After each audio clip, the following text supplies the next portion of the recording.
அடிப்பீங்க. ஏய் வா மச்சான். மச்சான் என்ன மச்சான் ஓட்டு போட்டு வந்துட்டியா?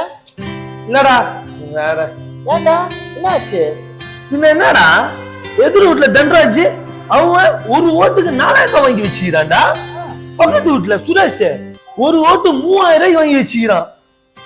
அவன் உர்றா என் அக்கா பையன் விக்கி விக்கி விக்கி பேசுவானே அவன் ஒரு ஓட்டுக்கு 1000 ரூபாய் வாங்கி வச்சுக்கிறான்.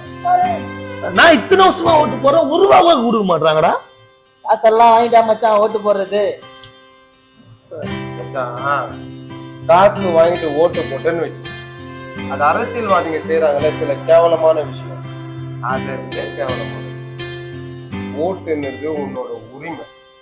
இப்ப நீ காசு வாங்கிட்டு ஓட்டு போட்டேன்னு வச்ச நாளைக்கு உனக்கே கூட அது பெரிய பாதிப்பா வந்து முடியல. உன் மனசுக்கு யாரு ஓட்டு போடணும்னு நினைக்கிறீங்க அவங்களுக்கு போடுறான் அவன் ஓட்ட. என்ன டைம் 3 தான், இப்ப கூட போய் ஓட்டு போடலாம். போடுறேன் மச்சான், போய் ஓட்டு போட்டு வரேன். கடமையை செய், பலன் எதிர்பார்க்காத. கண்டிப்பா மக்களே, நான் ஓட்டு போட போறேன், நீங்களும் போய் உங்க ஓட்ட போடுங்க. தமிழா நாளை நம் நாளே